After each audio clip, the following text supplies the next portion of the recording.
अल्हम्दुलिल्लाह अल्हम्दुलिल्लाह नहमदुहु व नस्तईनुहु व नस्तगफिरुहु व नु'मिनु बिही व नतवक्कलु अलैहि व नऊज़ु बिल्लाहि मिन शुरूरि अनफुसिना व मिन सय्यिआति अअमालिना मन यहदिहिल्लाहु फला मुज़िल्ल लहु व मन युज़लिल फला हादिय लहु व नशहदु अल्ला इलाहा इल्लल्लाहु वहदहु ला शरीका लहु व नशहदु अन्न सय्यिदना व सनदना व नबिय्यना व मौलाना मुहम्मदन अब्दुहु व रसूलुहु अम्मा बअदु फ़अऊज़ु बिल्लाहि मिनश शैतानिर रजीम बिस्मिल्लाहिर रहमानिर रहीम या अय्युहल्लज़ीना आमनू ला तत्तखिज़ुल यहूद वन नसारा औलिया व क़ाल अल्लाहु तआला वलन तर्ज़ा अन्कल यहूद वलन नसारा हत्ता तत्तबिअ मिल्लतहुम आमनतु बिल्लाहि सदक़ल्लाहुल अज़ीम अल्लाहुम्मा सल्लि अला मुहम्मदिन व अला आलि मुहम्मद कमा सल्लैत अला इब्राहीम व अला आलि इब्राहीम इन्नका हमीदुम मजीद अल्लाहुम्मा बारिक अला मुहम्मदिन व अला आलि मुहम्मद कमा बारकत अला इब्राहीम व अला आलि इब्राहीम इन्नका हमीदुम मजीद।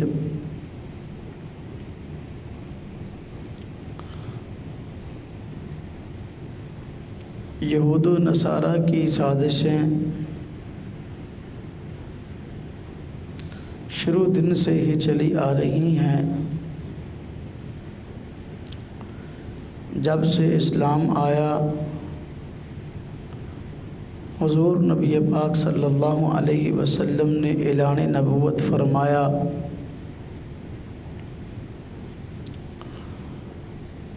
मक्का मुकरमा में मुशरिकीन मक्का मुखालिफ थे। मदीना तैयबा में यहूद व नसारा ने आप सल्लल्लाहु अलैहि वसल्लम के ख़िलाफ़ साजिशें करने से गुरेज़ नहीं किया। आज भी उम्मत मुस्लिमा यहूद व नसारा के कई तरह की साजिशों का शिकार हैं और मौजूदा हालात उन्हीं साजिशों का, उन्हीं खबास्तों का नतीजा है। हम मुसलमान अगर अपनी ज़िम्मेदारी का एहसास करें और अपने ईमान के तकाज़ों पर अमल करके अपनी ज़िंदगी गुजारें तो यहूद व नसारा कभी भी अपनी इन शरारतों में कामयाब नहीं हो सकते। उनकी कामयाबी की बुनियादी वजह यह है कि हम लोग अपनी ज़िम्मेदारी का एहसास रखते नहीं। अगर रखते हैं तो अपनी ज़िम्मेदारियों को निभाते नहीं। यहूद व नसारा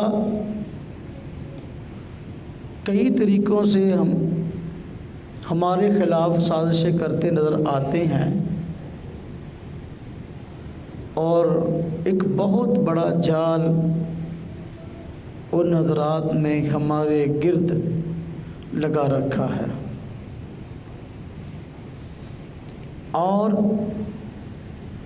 साजिशों के इन जाल के बिछाने की वजह ये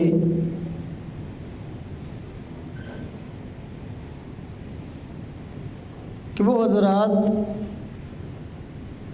ये जानते हैं कि जो बंदा मुसलमानों में से किसी एक चाल में, किसी एक साजिश में नहीं फंसेगा तो दूसरी में फंस जाएगा, दूसरी में नहीं फंसेगा तो तीसरी में फंस जाएगा, तीसरी में नहीं फंसेगा तो चौथी में फंस जाएगा। तो ये कई तरह की साजिशें, कई तरह के जाल फैलाने का मकसद यही है कि किसी न किसी तरीके से मुसलमानों को उनके ईमान और आमाल सालिहा से दूर कर दें।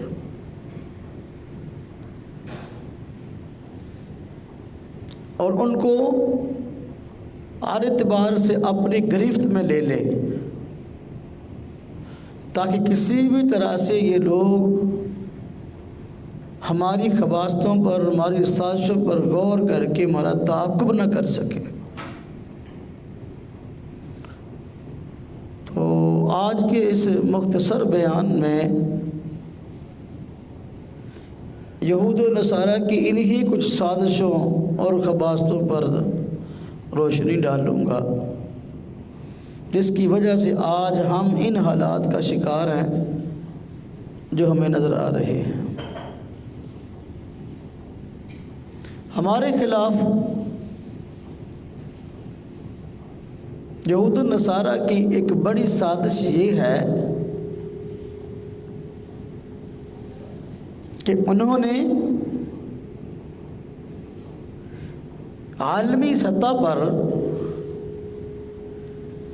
कई ऐसी तंजीमें और जमातें बना रखी हैं कि जिनका उन्वान बज़ाहिर सारी इंसानियत की भलाई, सारे इंसानों के हुकूक की अदायगी और सारे इंसानों के साथ ताआवुन करना है, लेकिन दर हकीकत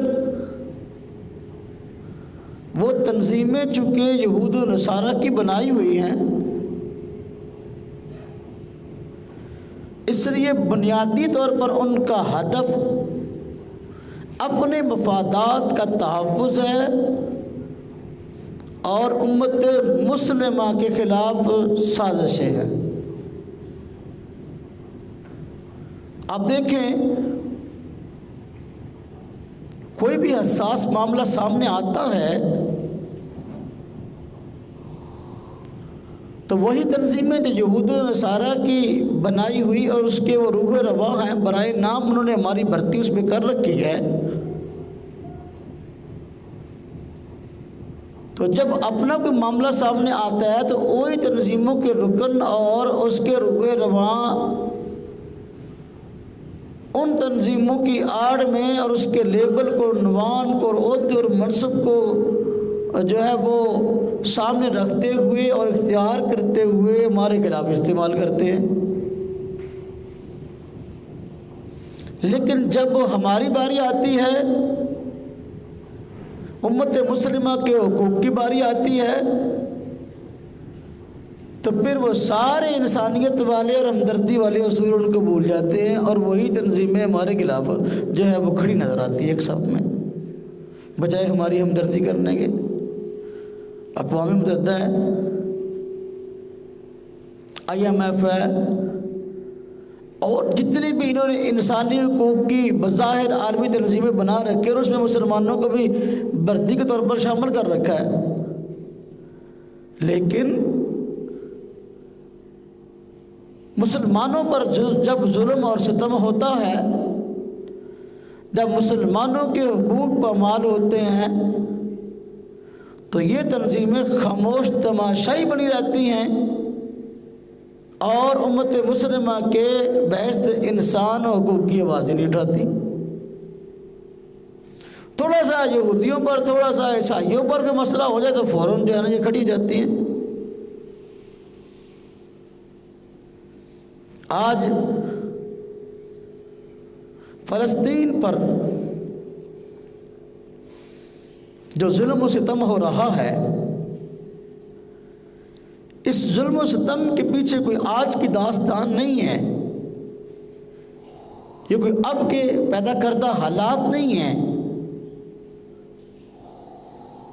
फ़लस्तीन पर इस जुल्म के पीछे 75 साल का अरसा है, लेकिन सारी इंसानी हुकूक की तंजीमें फ़लस्तीन के कत्ल आम पर खामोश नज़र आती हैं और उनको तड़पता हुआ देख कर तमाशाई बनी हुई हैं। तो मालूम हुआ कि इन तंजीमों का मकसद महज यहूद नसारा को सपोर्ट करना है, उम्मत मुस्लिमा को नहीं। अगर इनमें कोई ज़मीर वाला, कोई जिंदा दिल बंदा होता तो इंसानियत के नाते फ़लस्तीन के मुसलमानों के लिए भी खड़ा होता। अगर किसी ने कोई बात की है फ़लस्तीन के मुसलमानों के हक़ में तो ज़ुबानी जमा खर्च के अलावा कुछ नहीं, और उसकी हैसियत ज़ुबानी माँ चंद जुमलों के अलावा और कोई हैसियत नहीं है, अमली इक़दाम कोई नहीं है। भाई इतना क्या कि फ़र्क हो गया भी हाँ जी इसराइल ने जो है इंसानी हुकूक की पामाली की है, लिहाजा इसने कानून को तोड़ा। भाई इतना क्या कि अगर बहुत हमदर्द है तो बस खामोश हो गया।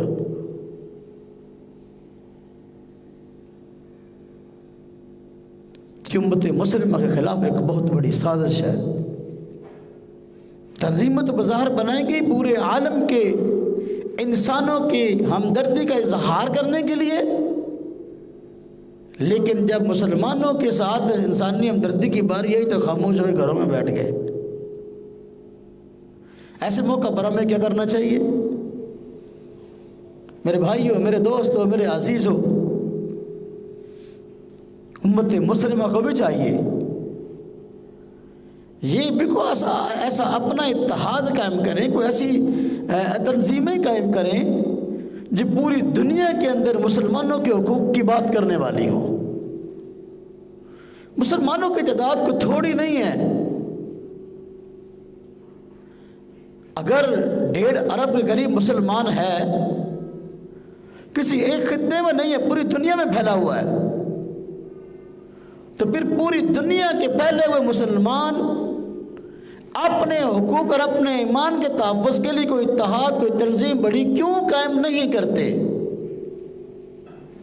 महज उन्हीं के रहम करम पर क्यों है? याद रखें, उनकी बनाई हुई तंजीमें और जमातें कभी भी उम्मत मुस्लिमा के हुकूक की बात नहीं करेंगी। महज लफ्ज़ी जमा खर्च की बिना पर उन्होंने मुसलमानों को इस तंजीमों में शामिल किया, वगरना दर हकीकत वो यहूद नसारा के तहफ़्फ़ुज़ के लिए। अगर कोई ऐसा इत्तेहाद मुसलमान कायम करें और ऐसी कोई बड़ी आलमी तंजीम बनाए कि जिसके तहत मुसलमानों के हुकूक की बात हो और उनके ईमान और आमाल के तहफ़्फ़ुज़ की बात हो, उनके तशख़्ख़ुस की बात हो, तो फिर कुफ़ार के सामने भी हमारी कोई हैसियत हो सकती है।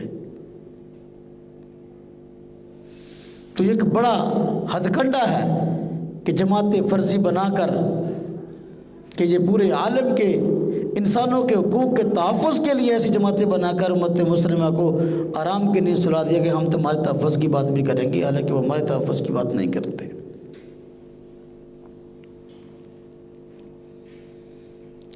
दूसरा हथकंडा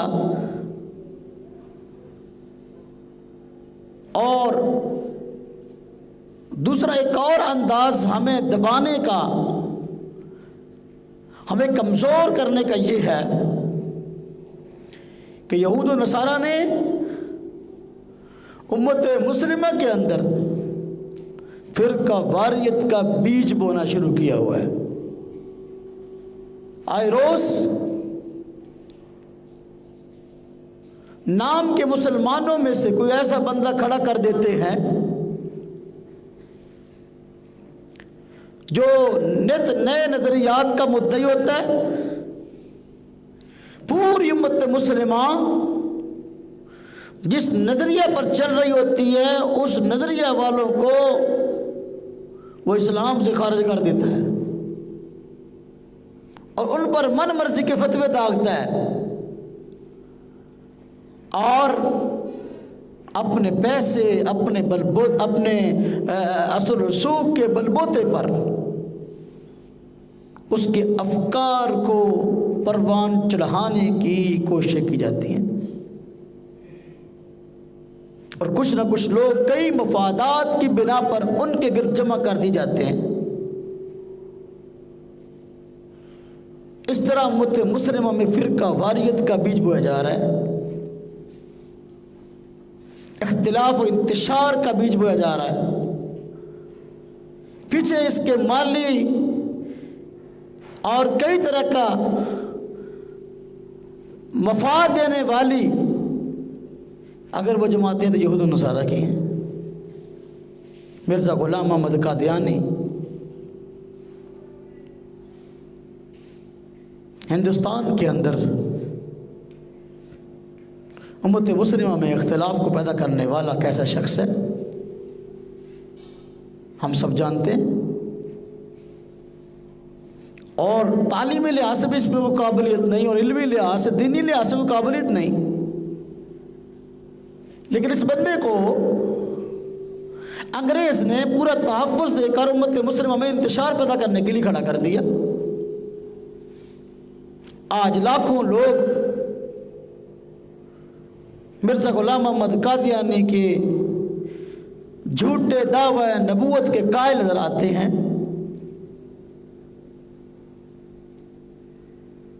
और अच्छी बात है, एक दोस्त मुझे बता रहा था कि आज फ़लस्तीन के मुसलमानों की जो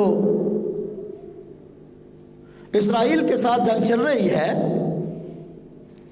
इसराइल की फौज में एक बहुत बड़ी तादाद मिर्ज़ाइयों की है जो यहूदियों के साथ मिलकर उम्मत मुस्लिमा कत्ल आम कर रहे हैं।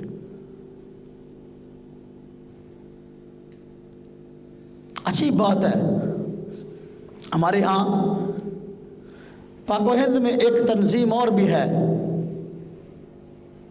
जिसको एक मजहबी गिरोह के नाम पे उम्मत मुस्लिमा के अंदर फैलाया जा रहा है। उस तंजीम का नाम बहाइयत है। मिर्ज़ा हुसैन अली नूरी जो ईरान का रहने वाला था उसने दावा नबूवत किया। ऐन उस वक़्त जिस वक़्त के मिर्ज़ा गुलाम मोहम्मद कादियानी हिंदुस्तान में शर फैला रहा था, इसने ईरान के अंदर अपना शर फैलाना शुरू किया, ताकि दूसरे इलाकों में भी जो है ना वो अपनी शरारतें बढ़ा दी। और ये खालिस यहूद और नसारा का पैदा करदा पौधा है। आप इस बात पर हैरान होंगे कि ये शख्स मरा और इस शख्स को मकबूजा फ़लस्तीन इसराइल के अंदर जाकर दफन किया गया। यहूद और नसारा का एजेंट था, उनकी पूरी पुश्तपनाही थी। जब ये मरा तो इसको इसराइल में दफन किया गया। आज बहाइयों का जो किबला है वो बहाउल्लाह का मकबरा है। अब इसमें मजीद हैरान होंगे कि बहाई पूरी दुनिया में हज करने के लिए वहां जाते, किबला है उनका, और उनकी तबलीग पर कोई पाबंदी नहीं इसराइल के अंदर। और इसराइल का एक बादशाह बहाई बन गया, चार्ल्स मैसन रेमी के नाम पे इसराइल का सदर हुआ है, और इसने बहाउल्लाह का नायब होने का दावा किया।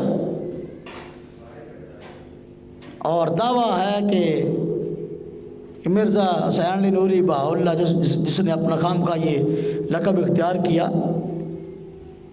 तो एक मुस्तकिल दीन है। उनका दावा कि इसने आकर इस्लाम को मनसूख कर दिया। आज पाकिस्तान के मुख्तलिफ शहरों में इनके अड्डे और मराकज़ बनाए जा रहे हैं। कराची में मज़ार कायद के पास इनका बहुत बड़ा मरकज़ बनाया गया, जहाँ से इनकी किताबें इस्लाम के खिलाफ शाया होती हैं। रावलपिंडी में सेटलर टाउन के अंदर बहुत बड़ा उनका प्रिंटिंग प्रेस और बहुत बड़ा इदारा है, जहाँ से किताबें शाया होती हैं। यहाँ सरगोदा के अंदर जो है एक बहुत उनका बड़ा मरकज़ है, जहाँ से मुश्किल के बंदा जो उनकी किताबों का, अंग्रेज़ी किताबों का तर्जमा कर रहा है बैठा। हैदराबाद के अंदर, पेशावर के अंदर मराकज़ हैं और बाकायदा खत्तो किताबत कोर्स कराए जा रहे हैं। हालांकि यहूदियत का नया नाम बहाइयत है। और ये वो शख्स था जिस वक़्त इसराइल की बुनियादें रखी जा रही थी, और यहूदी मुख्तलिफ जगह से यहाँ फ़लस्तीन में कब्ज़ा करके इकट्ठे हो रहे थे। इसने उनके हक़ में बशारतें सुनाई थी कि अनकरीब यहाँ ये लोग इकट्ठे होंगे और जहाँ एक जो है वो स्टेट कायम करेंगे। उम्मत मुस्लिमा में इख्तिलाफ और इंतशार का बीज बोना यहूद और नसारा की साजिशों में से एक बहुत बड़ी साजिश है। जब अंग्रेज़ हिंदुस्तान में आया और मुसलमानों ने उसके खिलाफ आज़ादी की जंग लड़ी, तो उस वक़्त बहुत सारे ऐसे लोग थे जो अंग्रेज़ के खुद काश्ता पौधे थे और उसकी हाँ में हाँ मिलाने वाले थे। उन्होंने अंग्रेज़ के हक़ में फतवे दिए कि अंग्रेज़ के खिलाफ लड़ना हराम है। फिर अहले हदीस के उलमा की भी किताबें बाकायदा इस मौजू पर मौजूद हैं। मौलवी हुसैन बटालवी साहब की आल इक्तिसाद फी मसाइल जिहाद मौजूद है। और तहरीक खिलाफत उस्मानिया का ख़ात्मा अंग्रेज़ ने करवाया। तहरीक के खिलाफत के नाम पर तहरीक हिंदुस्तान में उठी, उसकी मुखालफत करने वाले भी ऐसे हज़रात थे जिन्होंने अंग्रेज़ के हक़ में फतवे दिए और तहरीक खिलाफत के खिलाफ खड़े हो गए। तो ये अंग्रेज़ की साजिशों में से बड़ी साजिश है। उम्मत मुस्लिमा के अंदर इंतशार पैदा करो, नित नए फ़िरके वजूद में आए, मुतजद्दिदीन, ऐसे लोग जो जी लोगों को जो है वो दीन की पाबंदियों से आज़ादी की तरफ रग़बत देने वाले ऐसे लोगों को खड़ा करो। आज दीन के तर्जमान टीवी चैनलों पर, नेट पर और मीडिया पर ऐसे लोग बने हुए हैं जो जिनका खुद शरीयत से कुछ वास्ता नहीं है, ना उनकी शक्ल जो है वो दीनदारों वाली, ना उनके ज़ाहिरी लिबास दीनदारों वाला, ना उनका कोई बोल चाल उठना बैठना दीनदारों वाला, लेकिन उनको दीन के तर्जमान बनाकर पेश किया जा रहा है। ये सब के सब उन्हीं यहूद और नसारा के एजेंट हैं। ऐसे मौका पर हमें क्या करना चाहिए? हमें ये करना चाहिए, हुज़ूर नबी पाक सल्लल्लाहु अलैहि वसल्लम का इरशाद है कि मेरे बाद अगर तुम लोग कुरान और सुन्नत को मजबूती से पकड़े रखोगे कभी गुमराह नहीं होवोगे। हमें चाहिए कि हम कुरान और सुन्नत को मजबूती से पकड़ें और जो कुरान कहता है उस पर अमल करें, जो हुज़ूर नबी पाक सल्लल्लाहु अलैहि वसल्लम के फरमान पे अमल करें और अपने 24 घंटे की ज़िंदगी को हुज़ूर नबी पाक सल्लम की ज़िंदगी के साथ जो है वो ढालने की कोशिश करें। जैसे आप सल्लल्लाहु अलैहि वसल्लम की मुबारक ज़िंदगी थी उस तरह की मुबारक ज़िंदगी गुजारने की कोशिश करें। अगर हम कुरान और सुन्नत पर अमल करने वाले बन जाएंगे तो फिर वारियत का बीज ख़त्म हो जाएगा। खैर ये तो हम दावा नहीं कर सकते कि ख़त्म होगा, लेकिन ये कि कम हो जाएगा। हुज़ूर नबी पाक सल्लल्लाहु अलैहि वसल्लम ने खुद ये पेश कोई फरमाई है कि बनी इसराइल 72 फ़िरक़ों में बट गए थे, तुम 73 फ़िरक़ों में बट जाओगे। लेकिन फरमाया कि कामयाब वो जमात होगी जो मेरी सुन्नत और मेरे सहाबा के तरीक़े पर अमल करने वाली है। इस फ़िरका वारियत के दौर में कि यहूद और नसारा ने हमारे मुसलमानों में ही ऐसे लोग चुनकर हमारे खिलाफ खड़े किए हैं ताकि उम्मत मुस्लिमा के अंदर इख्तिलाफ और इंतशार पैदा हो। अगर हम कुरान और सुन्नत पर अमल करने वाले हो जाएंगे इंशाअल्लाह ताला इस साजिश का कला कमा बहुत हद तक हो सकता है। उम्मत मुस्लिमा के खिलाफ साजिशों का तीसरा जरिया ये है कि यहूद और नसारा ने ऐसे बंदे खड़े किए जिन्होंने कुरान और सुन्नत का मुताला किया और मुताला करने के बाद कुरान और सुन्नत के खिलाफ शुबहात पैदा कर दिए। बहुत सारी जगह पर कुरान और सुन्नत की तालीमात के खिलाफ शुबहात का एक फाटक खोल दिया और इस्लाम और इस्लामी तालीमात पर एतराज़ात का एक बहुत बड़ा ज़ख़ीरा लिख कर लोगों के सामने पेश कर दिया। हालांकि जो लोग इस्लाम पर एतराज़ करने वाले हैं वो इस्लाम की तह तक पहुँचे नहीं, अगर पहुँचे हैं तो वो अगयार के एजेंट हैं। इस हवाले से एक मुस्तकिल फितना इस्तिशराक के नाम से मौजूद है, जिन्होंने मशरकी उलूम की तहकीकात के नाम पर इदारे कायम किए और कुरान और सुन्नत की मनमानी तफसीरें और तशरीहें की। इस्लामी तहकीकात के उन्वान से उन लोगों ने इस्लाम की तालीमात और इस्लाम पर एतराज़ात की बौछार कर दी। ये भी सब यहूद और नसारा की साजिशों में से एक साजिश है। हमें चाहिए ऐसे मौका पर, अगर हमने दीन लेना है तो दीन उलमा से हासिल करें। हुजूर नबी अकरम सल्लल्लाहु अलैहि वसल्लम ने अपने बाद हमें उलमा के सुपुर्द किया है और फरमाया इन्नल उलमा वरसतुल अंबिया, उलमा अंबिया के वारिस हैं। अगर उलमा को छोड़कर किसी और के पास दीन लेने के लिए जाएंगे तो वही शुबहात आपके ज़हन के अंदर वो शख्स डाल देगा। आज बहुत सारे ऐसे बंदे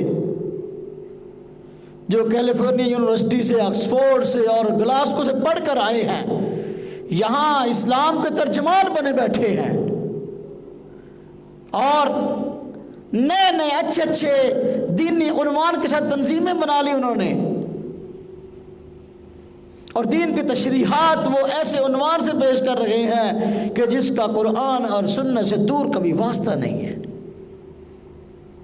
मेरे भाइयों, मेरे दोस्त, ऐसे मौके पर कुरान और सुन्नत की तालीमात को पढ़ना चाहिए, उसको आम करना चाहिए और उलमा पर एतमाद करना चाहिए।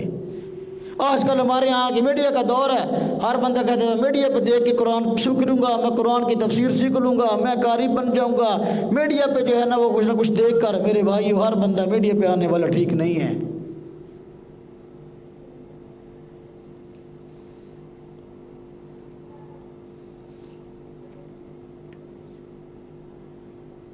इसका साफ हल या कुरानी तालीमात को आम करें, कुरान का मुताला करें, हुज़ूर नबी पाक सल्लल्लाहु अलैहि वसल्लम की सीरत का मुताला करें और उसको आम करें ताकि उन शुबहात का इज़ाला हो सके।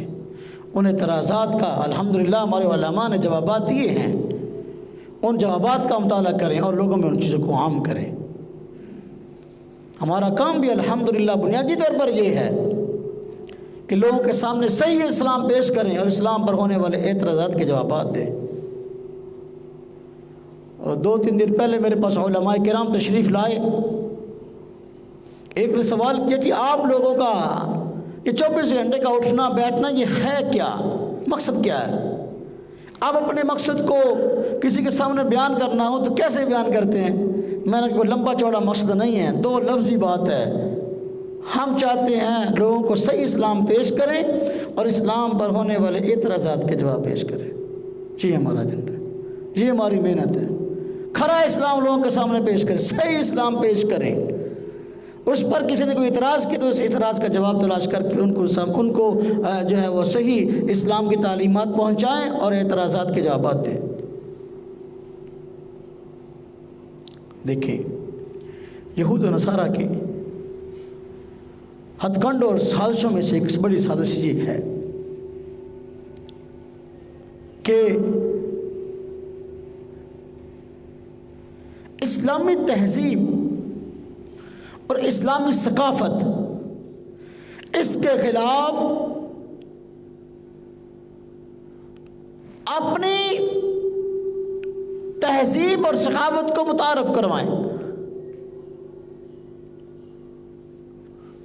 ये हथकंडों में इसका बहुत बड़ा खतरनाक हथकंडा है जिसमें बसा औकात दीनदार भी मुब्तला हो जाते हैं।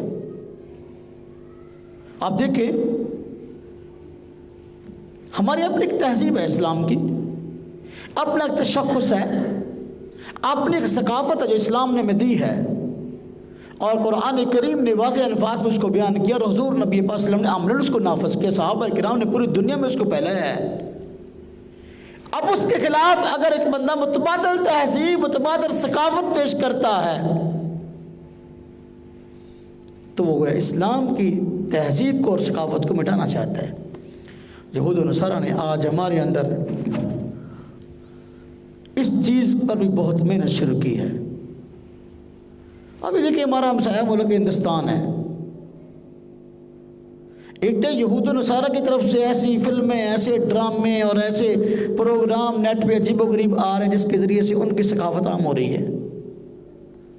हमारे कुर्ब में हिंदुस्तान के अंदर हिंदू और सिख मौजूद हैं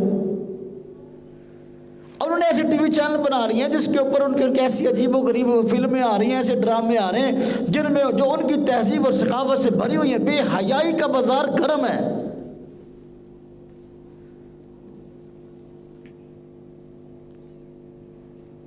उसी तरह की सकावत आज आम मुसलमान अपनाने की कोशिश करता है और उसको जिद्दत ख्याल करता है या उसको जो है वो अपने आप को मॉडर्न ख्याल करता है। इस तरह की जो है ना वो तहजीब अपनों को तो बात बनेगी। अपने कपड़े ही देख लें, आप लिबास ही देख लें।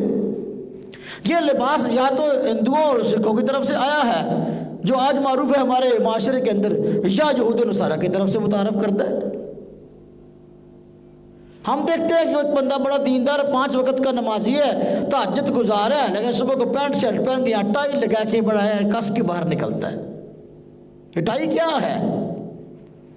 असल में तो उनकी तरफ से ये सलीब का, फंदे का एक निशान है, वो उनकी मजहबी अलामत है। ये टाई जो सलीब के क्या मकाम है, मुसलमान इसको लगाए बगैर बाहर निकलता नहीं है और समझता है ये एक मॉडरेट तरीका है। हुजूर नबी पाक सल्लल्लाहु अलैहि वसल्लम ने उम्मत मुस्लिमा को एक तशख़्ख़ुस दिया है, इस्लाम ने एक तशख़्ख़ुस दिया है। उनके साथ हमनवाई का माना क्या है? आज आप देख लें औरतों के जो लिबास हैं, हमारे यहाँ अब नई वैरायटी आ गई, सर्दियाँ आ गई ना, सर्दियों की वैरायटी आ गई, गर्मी आती, गर्मी की वैरायटी आती है। अब हर जोड़े के ऊपर जो है उन्होंने एक औरत वही कपड़ा पहनाकर लगाई होती है बतौर डिज़ाइन के भी, इस कपड़े को सीना कैसे है। अब वो अमूमन वो चीज़ें होती हैं जो यहूद और नसारा की तरफ से उनका तशख़्ख़ुस है या हिंदू और सिखों का है। कभी देखते हैं औरतें जो है ना कपड़े पहने होती हैं, वो कमीज़ जो है वो बेचारा पाँव से भी नीचे जा रहा होता है, और कभी वो कमीज़ ऐसा होता है कि आधा पेट नज़र आ रहा होता है। अब जैसा उन्होंने बनाकर भेज दिया, शापर में पैक कर दिया, ऊपर तस्वीर लगा दी। अब हर औरत उसी तरह का लेने और ख़रीदने को एक जिद्दत ख्याल करती है, नवा डिज़ाइन ना पाऊँगी तो मैनू किसी ने पूछना ही नहीं है माशरे च। मेरे भाइयों, मेरे दोस्तों, मेरे अजीज़ों, ये हमारी तहजीब और सकाफत पर हमला है। और सर के बालों के कट्टे जो ये कहाँ से निकलती हैं? ये कौला काटा है, फौजी काटा, ये जो है वो खोता काटा, पता नहीं कौन कौन सी कट्टे हैं ये। यहाँ से आधी टेंट कराई हुई है, आधे बाल हैं। ये सब यहूद और नसारा की तरफ से चीज़ें हैं। ये हमारी तहजीब और सकाफत पे हमला है कि पहले इनकी शक्लें बिगाड़ दो, इनकी शक्लें अपनी जैसी कर लो, फिर आहिस्ता आहिस्ता इनकी अकल पर हमला करो। पहले शक्ल पर हमला करो, फिर अकल पर हमला करो। देखने को बंदा बसा औकात यहूद नसार का बड़ा मुखालिफ नज़र आता है, लेकिन असल में उन्हीं की तहजीब और सकाफत को उसने अपनाया हुआ है। बाल उन जैसे हैं, लिबास उन जैसा है, उठना बैठना उन जैसा है, तौर तरीका उन जैसा है, और फिर कहता है कि मैं बड़ा उनका मुखालिफ हूँ। लाशऊरी तौर पर इस तहजीब और सकाफत को हमारे अंदर घुसेड़ दिया गया है। अब आप देख लें, ये आज़ादी निस्वा का फरेब है कि औरत को आज़ादी मिलनी चाहिए। ये नारा किसका है? अंग्रेज़ का है कि औरत जो है ना, ये भी जो है वो नाउज़ बिल्लाह उनका बुनियादी एक मसला था कि देखो जी, इस्लाम ने तो औरत को पर्दे का हुक्म दिया है, इस्लाम ने तो औरत को पर्दे का हुक्म दिया है, घर में कैद कर दिया है, जबकि औरत जो है ये तो मर्द की तरह एक इंसान है, लिहाजा इसको भी मर्द की तरह की आज़ादी मिलनी चाहिए। ये गाड़ी के 2 पहिए हैं, मर्द और औरत, लिहाजा दोनों बराबर चलने चाहिए। हम कहते हैं अजीब बात है, गाड़ी का पहिया आगे भी होता है, पीछे भी होता है। मर्द अगला पहिया और औरत पिछला पहिया है।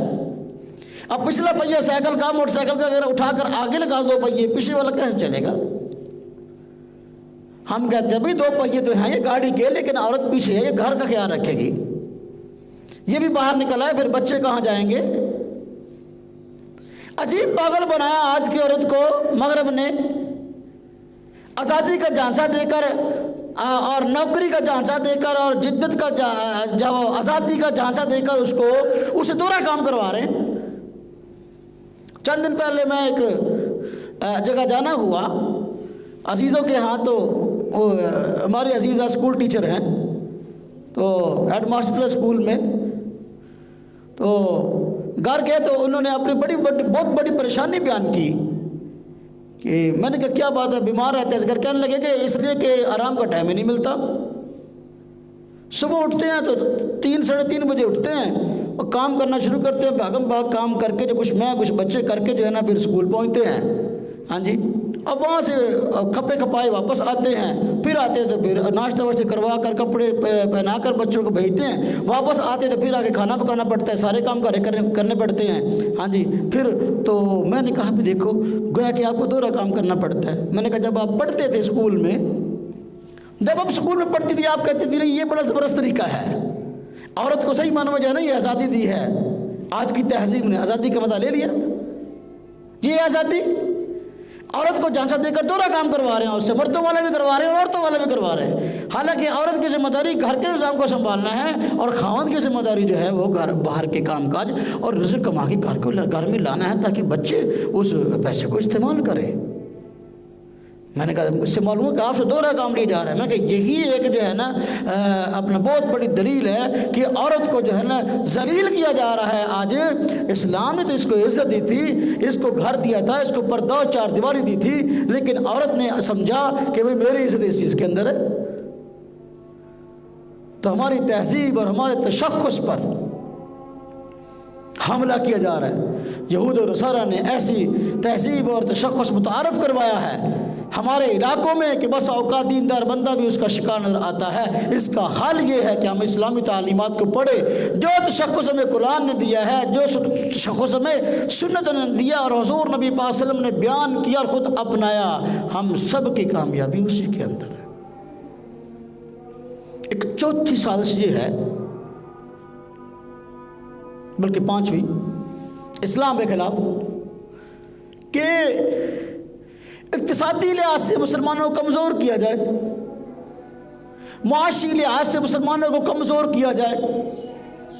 यहूद नसारा ने जदीद मईशत के नाम पर ऐसा जाल बिछाया है, मुख्तलिफ कंपनियों का, मुख्तलिफ तरीक़ों का, ऐसे हथकंडे उन्होंने अपनाए हैं कि मुसलमान दिन ब दिन बेचारा गरीब हो रहा है और काफिर दिन ब दिन जो है असबाब के दर्जे में मालदार हो रहा है।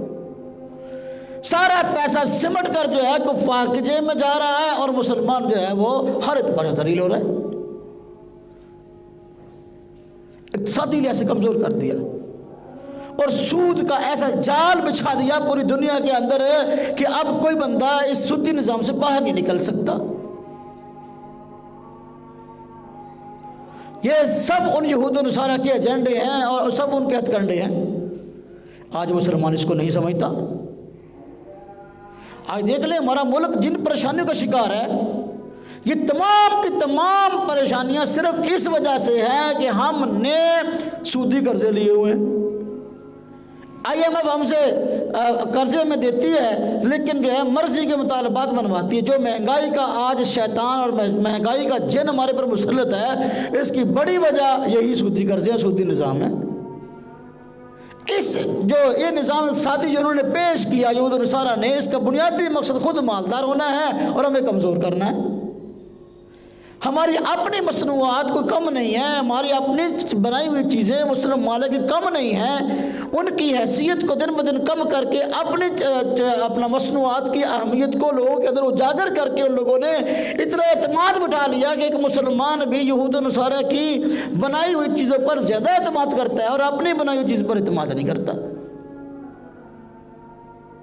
देख लिए पावर लूम में बाहर नजर आती हैं। क्या बात है, कपड़ा बनता है तो फिर क्या लोग कपड़ा पहनने वाले मर गए? कपड़ा पहनने वाले लोग नहीं मरे, लेकिन हमें जो हम दिन रात खुद बनाते हैं, हमारा इत्मीनान ये बना दिया कपड़ा सही नहीं है। कपड़ा अच्छा वो जो बाहर से आएगा और बाहर से हमारी दरामदात जो है ना वो बरामदात बंद कर दिए। ये ऐसा जाल बिछा दिया कि लोग इत्मीनान नहीं करते, लोग कहते हैं हमने खरीदा नहीं है। मेरे भाई इक़्तिसादी लिहाज से हम ऐसा कमज़ोर कर दिया गया है कि आज हम अपने पाँव पे खड़े होने के काबिल नहीं है। अगर हम इस मौका पर जो इस्लाम का इक़्तिसादी निज़ाम है उसको लें और उसको अपनाएं और उसके मुताबिक अपना कारोबार करें तो इंशाअल्लाह तरक्कियाँ जो है वो हमारे कदम चूमेंगी। हुज़ूर नबी पाक सल्लल्लाहु अलैहि वसल्लम शाह फरमाया अत्ताजिरु सदूकुल अमीन मन नबीयीन व सिद्दीकीन व शुहदा व सालिहीन, कि देखो भाई जो सच्चा अमानतदार ताजर है ये तो हाँ जी कारोबार तो इसका चमकेगा ही। क़यामत के दिन अल्लाह तबारक व तआला इसको जो है वो नबियों, सिद्दीकों, शुहदा के सब में खड़ा करेंगे। फिर अगर उसी उसूल को अपना लें कि डंडी ना मारें, धोखा ना दें, फ्रॉड ना करें, साफ सीधी दीन की बात करें, तो फिर कैसे जो है तरक्की ना होगी। हराम और हलाल की परवाह करें, जायज़ और नाजायज़ की परवाह करें, सूद से बच जाएं। आज मुसलमान ये समझता है कि सूद पर पैसा दें या लें तो माल बढ़ता है, जबकि अल्लाह तबारक व तआला ने फरमा दिया यमहकुल्लाहु रिबा, अल्लाह पाक सूद से माल को तबाह कर देते हैं। देखने में सूदी निज़ाम के ज़रिए पैसा बढ़ता या कारोबार बढ़ता नज़र आता है, लेकिन ये उस गुब्बारे की तरह है जिसमें हवा बहुत तेज़ी से जो है वो भरी जा रही होती है, लेकिन बहुत जल्दी फट जाता है। आज तबाही फैली है ना, सारा हमारा माशी निज़ाम ठप होकर रह गया है। उसकी बुनियादी वजह इस सूदी निज़ाम को अपनाना है, सूदी मईशत को अपनाना है। अगर हम इसको आज छोड़ दें, इसके हलाल शुरू कर लें, तो ये हमारी लूमें चल जाएंगी। क्या वजह है कि सब कुछ होने के बावजूद कारोबार ठप है। अल्लाह पाक ने फरमाया कि अगर तुम इस सूदी निज़ाम से बात नहीं आओगे तो फिर अल्लाह उसके रसूल का ऐलान जंग है। किए बैठे हम अल्लाह उसके रसूल से जंग, तो हमारा कारोबार कैसे चले। तो ये सारी की सारी साजिशें हैं यहूदी नसारा की फैलाई हुई। एक सादी लिहाज से इनको इतना कमज़ोर कर दो कि ये लोग हमारे मुकाबले की ताकत ना रखें। आज फ़लस्तीन का मुसलमान मर रहा है, बच्चे कट रहे हैं, औरतें मर रही हैं, हम सब अपनी आंखों से उन वीडियो को देख रहे हैं, लेकिन इसके बावजूद वजह क्या है, किसी की गैरत काम नहीं करती। और कोई बंदा जो है गलत का मुजाहरा करते हुए कि उनके साथ हमदर्दी के लिए खड़ा नहीं होता। वजह क्या है? वजह यह कि सादी लिहाज से हमें इतना कमज़ोर कर दिया गया कि हम अपने 2 वक्त की रोटी की फिक्र में हैं। 2 वक्त की रोटी की फिक्र में हमें लगा दिया, तो यही हमारी पूरी नहीं हो रही, इसी फिक्र में है, तो और हमने क्या काम करना है। मेरे भाइयों, मेरे दोस्तों, मेरे अजीज़ों, यहूद व नसारा ने हम मुस्लिम के खिलाफ इतनी साजिशें की हैं कि आज हम उन्हीं साजिशों का शिकार नजर आते हैं, वरना किसी लिहाज से हम कमज़ोर नहीं हैं। 80 लाख के करीब यहूदी इसराइल के अंदर, 1.5 अरब मुसलमान हैं। 1.5 अरब मुसलमान यहूदियों के खिलाफ जो है सिर्फ बददुआएं कर सकता है, अमली लिहाज से कुछ नहीं कर सकता। क्यों नहीं कर सकता? वजह यह कि हमें एक सादी लिहाज से इतना कमज़ोर कर दिया, हम अपनी रोटी कपड़े मकान की फिक्र में लगे हुए, इससे बढ़कर हमारी सोच ही नहीं है।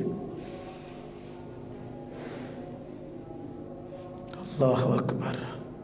मेरे भाइयों, मेरे दोस्तों, मेरे अजीज़ों, बात कहीं लंबी ना हो जाए।